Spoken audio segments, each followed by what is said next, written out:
નમસ્કાર વહાલા વિદ્યાર્થી મિત્રો, જ્ઞાન સેતુ કાર્યક્રમ અંતર્ગત ધોરણ 6 ના ગુજરાતી વિષયના બ્રિજ કોર્સમાં આપ સર્વનું હાર્દિક સ્વાગત છે। આજે આપણે કદમ 2 નો અભ્યાસ કરીશું। પ્રશ્ન નંબર 1, કૌંસમાં આપેલા શબ્દના સમાનાર્થી શબ્દનો ઉપયોગ કરી ખાલી જગ્યા પૂરો। પહેલું, મારા ખાલી જગ્યાના 4 સભ્યો પ્રવાસે ગયા હતા, તો જવાબ આવશે કુટુંબ। અહીંયા પરિવારનો સમાનાર્થી શબ્દ મૂકીશું તો જવાબ આવશે કુટુંબ। બીજું, ખરાબ રસ્તાના કારણે ખૂબ ખાલી જગ્યા પડી, તો કૌંસમાં તકલીફ આપેલું છે જેનો સમાનાર્થી શબ્દ થશે મુશ્કેલી। ત્રીજું, આટલી સુંદર જગ્યા અમારા ખાલી જગ્યા નિહાળી, તો અહીંયા આવશે આંખનો સમાનાર્થી શબ્દ નયન, તો જવાબ આવશે નયને। ચોથું, નદી કિનારે ખાલી જગ્યા વરસાદ શરૂ થઈ ગયો, તો અચાનકનો સમાનાર્થી શબ્દ એકાએક। પાંચમું, વરસાદ બંધ થયો અને તરત તડકો આવી જતા સૌને ખાલી જગ્યા લાગી, તો અહીં જવાબ। ત્યાર પછી પ્રશ્ન નંબર 2, અધૂરી કાવ્ય પંક્તિઓ પુસ્તકમાં જોઈને પૂર્ણ કરો।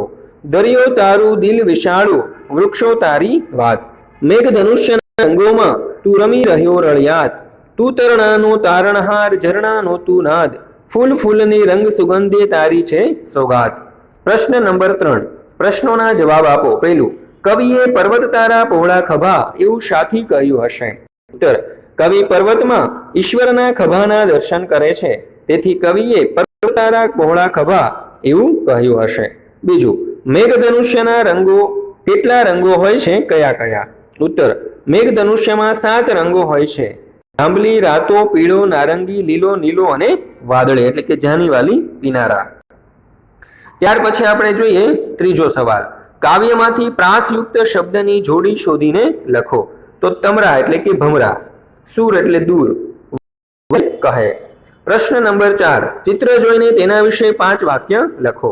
તો જોઈએ આ ચિત્ર અને તેના ઉપરથી 5 વાક્ય।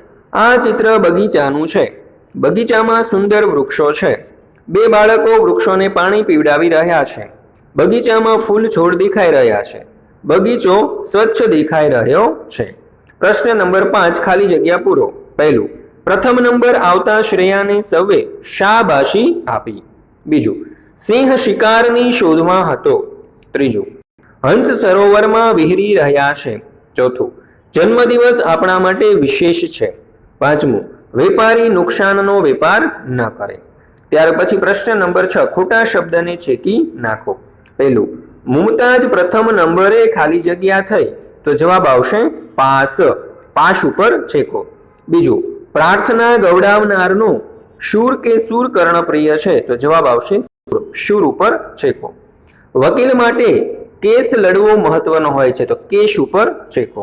ચોથું, શિષ્ય ગુરુજીને શત શત કે સત સત વંદન કરે છે, તો અહીં સત સત ઉપર છેકો આવશે અને શત શત જવાબ આવશે।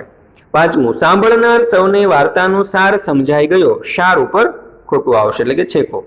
પ્રશ્ન નંબર 7, કૌંસમાં આપેલા શબ્દોનો વિરુદ્ધાર્થી શબ્દ મૂકી અને ખાલી જગ્યા પૂરો। પહેલું, ખાલી જગ્યા સૌને ગમે છે, તો જવાબ આવશે અજવાળું। બીજું, ડુંગર ખાલી જગ્યાથી જોવા ગમે છે, તો દૂર। ત્રીજું, આ મેદાન તો ખૂબ ખાલી જગ્યા છે, તો જવાબ આવશે સાંકડું। ચોથું, ભગવાનનું ખાલી જગ્યા સ્વરૂપ જોવા જેવું હતું, તો અહીં જવાબ આવશે વામન। પ્રશ્ન નંબર 8, કૌંસમાંથી યોગ્ય વાક્ય ખાલી જગ્યામાં લખી સંવાદ પૂર્ણ કરો। તો જોઈએ, યુસુફ કહે, ચાલને આજે તો સ્ટેશન ફરવા જઈએ। વિરેન કહે, ના મારાથી નહીં અવાય। યુસુફ કહે, અરે કેમ, શું થયું? વિરેન કહે, આજે મારા ઘરે હું અને દાદા જ છીએ। યુસુફ કહે, તો શું થયું? વિરેન કહે, દાદાને વારંવાર પાણી પીવા જોઈએ છે। યુસુફ કહે, તો તેઓ જાતે નહીં પી લે? વિરેન કહે, ના, તેઓને ગઈકાલે ખૂબ તાવ આવ્યો હતો, આજે ખૂબ અશક્ત છે। યુસુફ કહે, તો ચાલ હું પણ તારા ઘરે આવું। બાળ મિત્રો, આ વિડીયોનો ધ્યાનપૂર્વક અભ્યાસ કરવા બદલ આપ સર્વનો ખૂબ ખૂબ આભાર। ફરી મળીશું એક નવા વિડીયો સાથે।